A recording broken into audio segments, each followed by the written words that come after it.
एक आदमी जिसे गुफा के अंदर खजाना मिलता है, जैसे ही वो खजाना को छूता वो मंगल ग्रह पे टेलीपोर्ट हो जाता है, जहाँ वो आम आदमी से सुपरमैन बन जाता है और वो कई सारे एलियंस के बीच फंस जाता है। फिर वो अर्थ पे आने के लिए क्या क्या करता है, जानने के लिए इस वीडियो को अंत तक देखना। वीडियो पसंद आए तो चैनल को जरूर सब्सक्राइब कर देना, ताकि ऐसे वीडियो लाएंगे पास जाता ही रहेगा। मूवी की शुरुआत में एक लड़के को देखते हैं जिसे उसके अंकल ने एक मैसेज भेजा होता है कि उन्हें उनसे मिलना है। जब वो ट्रैवल करके अपने अंकल के घर पहुंचता है तो उसे पता चलता है कि उसके अंकल का कुछ दिन पहले ही डेथ हो गया था। हालांकि आश्चर्य की ये बात होती है कि वो मर के खुद को एक मकबरे में दफन कर लिया था, जिसे सिर्फ अंदर से ही खोला जा सकता था। लेकिन मरने से पहले उसके अंकल ने उसके लिए एक वसीयत छोड़ गए होते हैं। वो अपने जिंदगी में खोजी गई सारी दौलत उस लड़के को विरासत में दे गए थे और उसके अंकल ने उसके लिए एक इम्पोर्टेंट डायरी भी छोड़ गए थे, जिस डायरी का नाम वाइल्ड फॉरेस्ट होता है। उस लड़के का अंकल का नाम जॉन होता है और वो हॉर्स राइडिंग सोल्जर रेजिमेंट का कैप्टन थे। दुश्मन की लड़ाई के दौरान वो और उनकी टीम जल्दी से उनसे हार गए थे, जिससे जॉन एक गुफा में भाग जाता है। गुफा में चुपके से वो उन पर घात लगा के बैठा होता है, पर उन्हें ऐसा लगता है कि उनके दुश्मन को गुफा के बारे में पता नहीं चलेगा। वो लोग डर से वहाँ से भाग जाते हैं। फिर जॉन गुफा को देखने के लिए चाहता है कि उसके अंदर क्या हुआ था। जब जॉन उसके अंदर जाता तो उसे वहाँ एक जानवर का अजीब टोटेमा दिखता है और जैसे वो गुफा के ऊपर देखता तो उसे कई टन सोना छुपा हुआ दिखाई देता है। जैसे देखता वो जॉन खुशी से चिल्लाता है। तभी एक आदमी वहाँ उसके पीछे से प्रकट होता है। उस जगह को खुला देखकर वो आदमी हथियार से जॉन को मारने की कोशिश करता है। जॉन उससे बचने के लिए उस आदमी पर बंदूक से शूट कर देता है, जिससे वो नीचे गिर जाता है। जॉन को उस आदमी के हाथ में एक अजीब सा पत्थर पकड़े हुए देखता है। वो आदमी बार बार एक मैसेज को बोल रहा था। क्यूरियस होकर जॉन उस आदमी के बोले हुए बात को दोहराता है। तभी जॉन टेलीपोर्ट होकर दूसरे जगह आ जाता है और उसका आँख खुलता है तो अपने आप को एक अजीब जगह पाता है। ये जगह एकदम डरावनी और अजीब होता है, बल्कि इस जगह के में पौधे जो होते हैं वो भी अजीब तरह के होते हैं, जिसे जॉन ने पहले कभी नहीं देखा था। जॉन जल्दी से वहाँ से भागने लगता है। जब जॉन भागने के लिए पैर को आगे बढ़ाता है तो अचानक जमीन पे गिर जाता है। जॉन फिर उठने की कोशिश करता है। उसका बॉडी उड़ के कई मीटर दूर चले जाता है। तब जॉन को पता चलता है कि यहाँ का ग्रेविटी अर्थ से काफी डिफरेंट है। फिर वो धीरे धीरे इस जगह की ग्रेविटी को समझने लगता है और वो अपनी बॉडी पर कंट्रोल कर लेता है। यहाँ जॉन सुपरमैन की तरह उड़ने लग जाता है। यहाँ जॉन का स्पीड और ताकत दोनों बहुत बढ़ जाती है। वो एक छलांग से कई किलोमीटर दूर कूद सकता था और जब इधर उधर भागता रहता है तो उसे एक स्पेशल बिल्डिंग दिखाई देता है। वो वहाँ आता है। फिर वो वहाँ से रेत और मिट्टी को हटा देता है। जॉन को उसके अंदर बहुत सारे अजीब अंडे दिखाई देते हैं। उस अंडे में से अजीब क्रिएचर बाहर निकल रहे थे। इसके बाद जॉन समझ जाता है कि अर्थ नहीं है। जब जॉन गौर से उन ग्रीन क्रिएचर को देखता रहता है तभी उसे एक तेज आवाज सुनाई देता है। जब वो आवाज की ओर देखता है तो उसे एलियन के ग्रुप को उसकी ओर तेजी से आते हुए देखता है। फिर जॉन वहाँ से भागने वाला होता है, पर उसी समय वो एलियन जॉन के पास आ जाते हैं और उस पर अटैक करते हैं। तभी जॉन हवा में उड़ जाता है। एलियन के दुश्मन वहाँ आ जाते हैं। वो सब जॉन को घेर लेते हैं, जिससे जॉन समझ जाता है कि वो मारा जाएगा। उसको उम्मीद नहीं होता कि वो बच पाएगा। तभी एक एलियन आता है जिसका नाम टावर्स होता है। वो जो जोडेक कबीले का लीडर होता है और वो अपने एलियन दोस्तों को रुकने के लिए कहता है। यहाँ हमें पता चलता है कि इस एलियन को पता चल गया है कि जॉन उन सबसे अलग है। फिर एलियन जॉन से बात करने की कोशिश करते हैं, लेकिन वो एक दूसरे की लैंग्वेज समझ नहीं पाते। इसलिए जॉन एलियन की बातों को रिपीट करता है, जिससे एलियन अपने गार्ड को रिलैक्स करने को कहता है। तभी जॉन जंप करके हथियार उठा लेता है। इससे पहले कि वो एलियन पे अटैक कर पाता, एक एलियन उसको शूट कर देता है, जिससे जॉन बेहोश हो जाता है। वो एलियन उसे पकड़ लेते हैं। यहाँ हमें पता चलता है कि इस एलियन को थ्रेंस कहा जाता है। एलियन उन क्रिएचर को इकट्ठा करते हैं जिसे जॉन उस बड़े से बिल्डिंग में देखा था। दूसरी ओर थक्स जॉन को अपने शहर लेके आते हैं, जिसे उसी अंडे से निकले वो क्रिएचर के साथ रख के लाते हैं और उसे जेल में कैद कर देते हैं। रात में 16 नाम की एक लेडी एलियन जॉन को एक मिस्टीरियस ड्रिंक पिलाती है। जैसे लिक्विड का असर होता है वो बेहोश हो जाता है। जॉन उठता है तो वो अपने पूरे बॉडी पर हरे रंग के क्रिएचर के बच्चे को पड़ा हुआ देखता है और आसपास कोई थाक गार्ड नहीं देखता है। तो जॉन भागने की कोशिश करता है। तभी एक मॉन्स्टर उसके पास आता है। वो उला होती है जो एक डॉग की तरह होती है। जॉन को लगता है कि वो उस पर अटैक कर देगा, लेकिन वो उस पर हमला नहीं करती। फिर जॉन अपनी पावर का इस्तेमाल करके जंजीर को तोड़ने की सोचता है। जॉन जंजीर तोड़ देता है और भागने ही वाला होता है। तभी वो उला मॉन्स्टर उसे पकड़ लेती है, क्योंकि उसकी स्पीड जॉन के मुकाबले काफी ज्यादा होता है। जॉन के पास कोई और चारा नहीं होता, जिससे जॉन थाक के लोगों के साथ मिल जाता है। उला भी उसके पीछे जाती है। वो जान पे भोगता है, जिससे थाक उला पे गुस्सा हो जाते हैं, उसे पीटने लग जाते हैं। जॉन जो जाने वाला होता है, लेकिन उला को पीटते देख वो नहीं भागता और उसे बचाने के लिए उस पे जंप करता है और जॉन थाक पे अटैक कर देता है और एक ही पंच में थाक को नॉकआउट कर देता है। ऐसा देख वहाँ के किंग चौंक जाता है। उसे पता नहीं था कि जॉन के पास इतना ताकत है। फिर जॉन को ये भी पता चलता है कि वो अब थाक की बात समझ सकता था। ऐसा वो मिस्टीरियस लिक्विड की वजह से हुआ था। उसके बाद कई सारे थाक उसे मारने के लिए उस पे टूट पड़ते हैं, जिसमें जॉन जमीन पे गिर जाता है। उसके बाद उसे पनिश किया जाता है, लेकिन यहाँ जॉन को पनिश नहीं कर, बल्कि सूरा ने उसे अडॉप्ट कर लिया था। थाक लोग का रिवाज होता है, अगर बच्चा गलती करता है तो सजा माँ बाप को दिया जाता है, जिससे जॉन समझ जाता है कि सूरा के बॉडी पे इतना निशान क्यों है। उसे पनिश होते देख जॉन को बुरा लगता है। तभी एक गार्ड सबको चेतावनी देता है कि हम पे दुश्मन अटैक करने वाले हैं, जिससे सारे थाक लोग डर से इधर उधर भागने लगते हैं। दूसरी ओर थाक का किंग जॉन को अपने साथ ले जाता है। इसके बाद कई सारे वारसिक को देखते हैं जो थाक पे अटैक करने आ रहे थे। उनकी टेक्नोलॉजी थाक से ज्यादा एडवांस होता है। इस सब के बारे में थाक का किंग जॉन को बताता है, लेकिन जॉन उनमें से एक को पहचान लेता है, जिसकी वजह से ये यहाँ पे आया था। यहाँ हमें पता चलता है कि इस प्लेनेट में थाक्स के अलावा एक और जाति रहती है जिसको रेडस्किन कहा जाता है। रेडस्किन 2 भागों में बांटा है, जिनमें से एक को जोर्डन सिटी कहा जाता है। जोर्डन सिटी के पास मैकेनिकल प्लेस है जो हवा में चल सकता है। ये सिटी बहुत लालची लोगों का होता है जो प्लेनेट के सभी संसाधनों को लूटते हैं। दूसरी साइड जिसको हीलियम सिटी कहा जाता है, जो इस प्लेनेट को बचाने के लिए जोर्डन से लड़ते हैं। हीलियम सिटी के पास बहुत पावरफुल मिलिट्री फोर्स होता है और पहले दोनों सिटी एक साथ रहा करते थे, लेकिन एक इंसिडेंट की वजह से दोनों के बीच संतुलन पूरी तरह से टूट गया था और दोनों अलग हो गए थे। थर्न गोड कहने वाले लोगों का ग्रुप राजा जोर्डन किंग के पास आते हैं। गोड उससे कुछ मांगने को कहते हैं। जोर्डन किंग इस बार के बदले नोविकिरन नाम का एक खतरनाक वेपन मांगता है। तभी से हीलियम सिटी हारने लगा। नोविकिरन के अटैक की वजह से हीलियम सिटी के सोल्जर्स से पावर छीन गई थी। अगले सीन में हीलियम सिटी का वारशिप को देख जो अपने विरोधियों का पीछा करते हुए जोर्डन सिटी आ गए थे। जोर्डन का किंग वारशिप को रोकने के लिए कहता है, लेकिन वो रोकने से मना कर देते हैं, जिस वजह से किंग जोर्डन तुरंत अपना नोविकिरन वेपन का इस्तेमाल कर और उस शिप पे अटैक कर देता है, जिससे हीलियम सिटी का शिप टकरा जाता है। दूसरी ओर नीचे थाक्स के लोग उन्हें लड़ते हुए देख काफी खुशियां मनाते हैं। वहीं किंग जोर्डन अपने वेपन का इस्तेमाल करके अपने दुश्मन का शिप को नीचे गिरा देता है और शिप के सभी लोगों को चेक करता है। तभी पता चलता है कि हीलियम की एक राजकुमारी उस शिप में छुपी हुई थी। इसी बीच राजकुमारी दूसरे वारशिप में घुस गई थी और उस वारशिप की हेल्प से भागने की कोशिश करती है, लेकिन इससे पहले वो लोग उसे देख लेते हैं। भागते वक्त राजकुमारी का शिप दूसरे शिप से टकरा जाती है। टकराने की वजह से राजकुमारी शिप से नीचे गिरने लग जाती है। जॉन भी उस फाइट को देख रहा होता है। तभी जॉन गिरते हुए राजकुमारी को देख लेता है, जल्दी से उसे बचाने के लिए जाने लगता है और अपनी पावर का इस्तेमाल करके वो छलांग लगा के आसानी से राजकुमारी को बचा लेता है।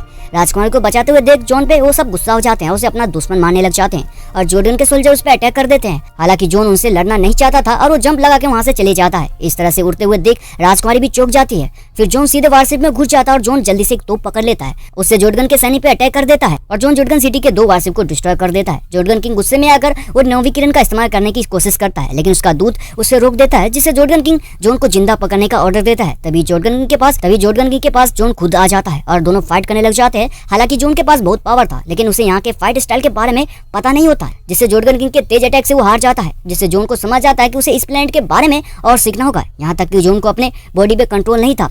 जोर्डन किंग उसे मारने ही वाला था, तभी थाक उस पे अटैक कर देते हैं। अटैक करके जोर्डन सिटी का एक वारशिप को डिस्ट्रॉय कर देते हैं। मौके का फायदा उठा के जॉन वहां से जंप करके नीचे जमीन पे आ जाता है। थाक उन पे अटैक करना जारी रखता है, जिससे उनका 2 वारशिप और डिस्ट्रॉय कर देता है। जोर्डन किंग जानता था कि वो इस बार को नहीं जीत सकते हैं, जिससे वो लड़ाई को छोड़ के सबको पीछे हटने का ऑर्डर देता है। सभी थाक लोग जॉन को लड़ते देख काफी खुश होते हैं और सारे थाक उसके पास आते हैं और तब से थाक के लोग जॉन को अपना हीरो मानने लग जाते हैं। इसके तुरंत बाद राजकुमारी जॉन से मिलती है। जॉन के जंप करने की पावर ने राजकुमारी को हैरान कर दिया था। वो कहती है कि अगर हमारे हीलियम्स के लोगों को ऐसा करना सीख लिया तो आसानी से जोर्डन को हरा सकते हैं, लेकिन फिर जॉन उसे समझाता है कि उसकी पावर स्किल नहीं है। वो जब एक दूसरे से बात करते हैं तब जॉन को पता चलता है कि ये मंगल ग्रह है। ये जानने के बाद जॉन के होश उड़ जाते हैं। फिर राजकुमारी जॉन को चुपचाप थाक के लोगों के टेंपल में ले जाती है, जहाँ मार्स की देवी होती है, जो इस प्लेनेट के सभी चीजों की क्रिएटर होती है और थर्न देवी का सबसे वफादार भक्त होते हैं और ये लोग कई प्लेनेट पे ट्रेवल कर सकते हैं। जॉन को यहाँ पे स्टारगेट के बारे में एक क्लू मिलता है। फिर राजकुमारी जॉन से कहती है कि मैं तुम्हें अर्थ पे वापस जाने में हेल्प करूंगी, एक शर्त पे कि तुम्हें हमें जोर्डन सिटी को हराने में हेल्प करनी होगी। जब वो समझौता कर ही रही हो तभी वहाँ थाक लोग आ जाते हैं। यहाँ में पता चलता है कि ये टेंपल थाक लोगों के लिए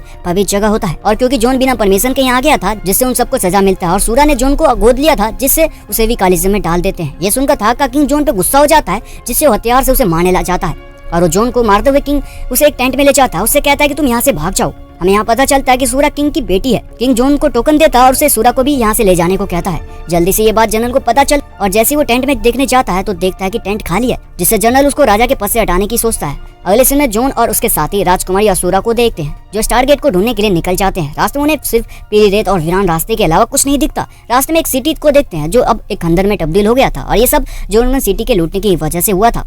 कई दिन ट्रेवल करने के बाद उन ग्रुप को एक नदी दिखाई देती है। उन्हें पता चलता है कि इसके बाद देवी का टेंपल है। जॉन और वो सब मिलकर जल्दी से नदी के किनारे आ जाते हैं तो उन्हें एक आलीशान पैलेस दिखता है। जॉन राजकुमारी को उठाता और सीधे जंप करके पैलेस में पहुंच जाता है। उसी समय जॉन के बॉडी पर जो टेलीपोर्टेशन टोकन होता है वो चमकने लग जाता है। वो लोग जिस बिल्डिंग में खड़े होते हैं तभी वहाँ एक रास्ता बन जाता है। वो लोग उस रास्ते में टेंपल के अंदर जाने लगते हैं। इसी समय राजकुमारी को पता चलता है कि उनके सामने जो अजीब चमत्कार हुआ वो असली में एक अननोन टेक्नोलॉजी जो किसी को भी अभी तक समझ नहीं आया था। फिर जैसे राजकुमारी वो टोकन को जमीन पे रखती है तभी वहाँ एक रोशनी चमकती है, जिससे वहाँ एक स्टार मैप बन जाता है। फिर जॉन उस लाइट्स पे अपना पैर रखता है, जिससे वो एक मैप में तब्दील हो जाता है और वो लाइट मंगल ग्रह से दूसरे प्लेनेट से कनेक्ट हो जाता है और से कनेक्ट होने वाली लाइन में एक अजीब सा वर्ड लिखा उन्हें दिखाई देता है। जब राजकुमारी उस वर्ड को रीड करती है तब जॉन को समझ आता है कि वो जिस रूप में इस ग्रह पे आया है वो उसका रियल बॉडी नहीं बल्कि उसका क्लोन बॉडी है।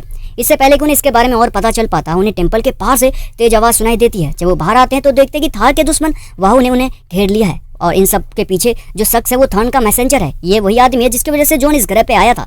जॉन ये देखता है तो वो तुरंत राजकुमारी को अपनी बाहों में लेके जंप करके वो रिटर्न उस नाव पे सूरा के पास आ जाता है और वहाँ से जल्दी जल्दी निकलने लगते हैं। कई सारे वाहु नदी के किनारे उनका पीछा करते हैं, जिससे वो लोग जल्दी से जमीन पे आ जाते हैं और वहाँ से भागने लगते हैं। वाव को अपने पीछे आते देख जॉन समझ जाता है कि वो उन सबसे बच नहीं सकता, जिससे वो सूरा को राजकुमारी को यहाँ से ले जाने को कहता है और उनका सामना करने के लिए वो वहीं रुक जाता है। जॉन बिना डरे उन पे अटैक कर देता है।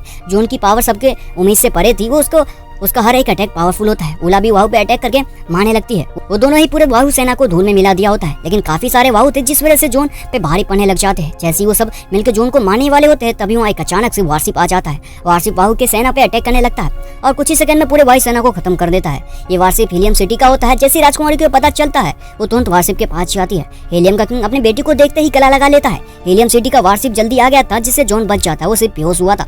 हालांकि जॉर्डन का किंग भी यहाँ आया होता है। जब शिप से नीचे उतरता है तो उसे देख राजकुमारी वेपन लेके उसे मारने के लिए दौड़ती है, लेकिन उसके डैड रोक लेते हैं। यहाँ पता चलता है कि जॉर्डन किंग ने एक शर्त रखा था कि अगर राजकुमारी की शादी करवा दिया तो वो उनके बीच की लड़ाई खत्म कर देगा और अपने लोगों को बचाने के लिए इस शर्त को मानने के अलावा उसके पास कोई और चारा नहीं था। जब जॉन को होश आता है तो वो भी जॉर्डन सिटी आ गया था। तभी वहाँ एक गार्ड आता है जिसे राजकुमारी ने जॉन से मिलने भेजा था। फिर जॉन अपने जंप करने की पावर से जंप करके राजकुमारी के घर आ जाता है, जिससे राजकुमारी अपने सभी नौकरों को रूम से बाहर जाने को कहती है। वो जॉन को अपनी शादी के बारे में बताती है। राजकुमारी को लगता है कि जॉन कुछ कहेगा, लेकिन जॉन इसके बारे में कुछ बात नहीं करता और चुपचाप रहता है।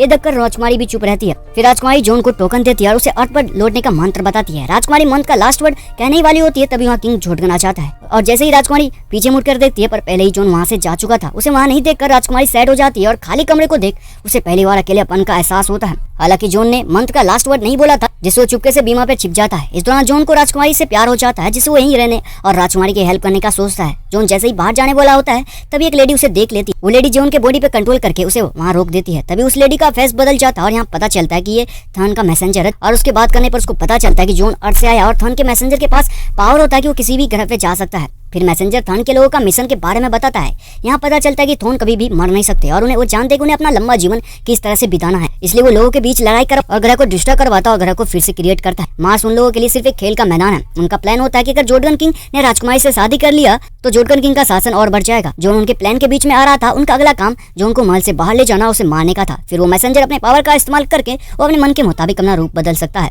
बल्कि वो अपने दुश्मन के बॉडी को कंट्रोल करने के लिए नवीकरण का भी यूज कर सकते हैं। हालांकि वो मैसेंजर जॉन को वहां से दूर ले जाने वाला था तभी वहां उला द हाउंड आ जाती है और सीधे मैसेंजर पे अटैक कर देती है, जिससे वो घायल हो जाता है, जिससे वो जॉन पे से कंट्रोल अपना खो लेता है। जॉन अपने बॉडी पर कंट्रोल पा लेता है। फिर जॉन मैसेंजर से टोकन छीन लेता है और वहां से और फ्लाइंग मशीन पे सवार होकर वहां से भागने लगता है। लेकिन जॉन इस फ्लाइंग मशीन को पहली बार उड़ाता है, इसलिए उस मशीन को कंट्रोल करने में मुश्किल होता है और उला भी अपने खतरनाक स्पीड से जॉन का पीछा करती है। जॉन उसे चलाने की कोशिश कर रहा होता है, जिससे वो फ्लाइंग मशीन से गिरने लगता है। तभी वहाँ उसका पीछा सेना करने लग जाते हैं। तभी हम सीरा को देखते हैं जो सोल्जर पे गोली चला के अटैक करके दुश्मन के जहाज को नीचे गिरा देती है। यहाँ पता चलता है कि सूरा जॉन से मिलने के लिए पहले से ही यहाँ आई हुई थी और जॉन को अपने साथ लेके थाक के सिटी आ जाते हैं। यहाँ वो थाक के किंग से हेल्प मांगने के लिए आए थे। जहाँ वो टेंट में जाते तो उसे पता चलता है कि थाक के कबीले का किंग अब जनरल बन गया था और जनरल हमेशा जॉन से चिढ़ता था, इसलिए उसे देखते ही कालिज्म में डाल देता है। जहाँ जॉन थाक का असली किंग को देख दोनों को मॉन्स्टर से फाइट करना था और जनरल अब उन दोनों को ऊपर से देख रहा था। ये मॉन्स्टर मंगल ग्रह का सबसे खतरनाक मॉन्स्टर माना जाता है, जो सफेद रंग का होता है और दोनों पे अटैक करके दूर फेंक देता है। किंग जो पहले से ही जख्मी था वो उठ नहीं पा रहा होता है और मॉन्स्टर उस पर अटैक करने ही वाला होता है। तभी जॉन उसका ध्यान अपनी ओर करता है। जॉन उस पर जंप करता है और मॉन्स्टर के अटैक को चकमा देता है, लेकिन उसके पैरों के जंजीर उसे ऊपर जाने से रोक देता है।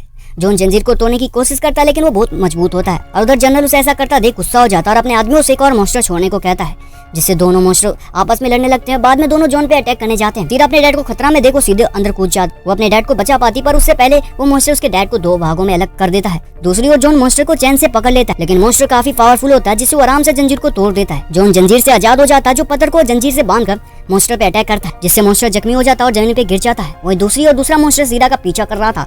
जॉन उसकी ओर भागता और सीरा उसकी ओर एक वेपन फेंकती है, उससे जॉन मॉन्स्टर को मार देता है। जनरल देखकर कि दोनों मॉन्स्टर को मार दिया, जिससे जनरल घबरा जाता है। था के लोग ने जॉन को उन मॉन्स्टर को मारते हुए देख जॉन को सबसे पावरफुल योद्धा कहने लग जाते हैं। फिर जॉन जनरल को चैलेंज देता है, लेकिन जनरल डर के उसके चैलेंज को एक्सेप्ट नहीं करता, जिससे जॉन कहता है कि ये राजा बनने के काबिल नहीं है। कोई चारा नहीं बचने पर जनरल फाइट के लिए तैयार हो जाता है और जॉन पे अटैक करता है। जॉन का मुकाबला कर पाना उसके लिए बहुत ही मुश्किल था, जिससे जॉन उसके एक ही बार में जनरल का सिर काट देता है। फिर जॉन था को राजकुमारी को हेल्प के लिए मना लेता है और फिर विशाल सेना के साथ जॉन जॉर्डन सिटी जाने लगता है। जब वो दीवार तोड़ के अंदर जाते हैं तो उन्हें पता चलता है कि अब ये खाली शहर था। यहाँ पता चलता है कि थर्ड मैसेंजर को इसके बारे में पहले से ही पता था, इसलिए वो शादी की जगह बदल दिया था। अब वो शादी हीलियम सिटी में होने वाला था।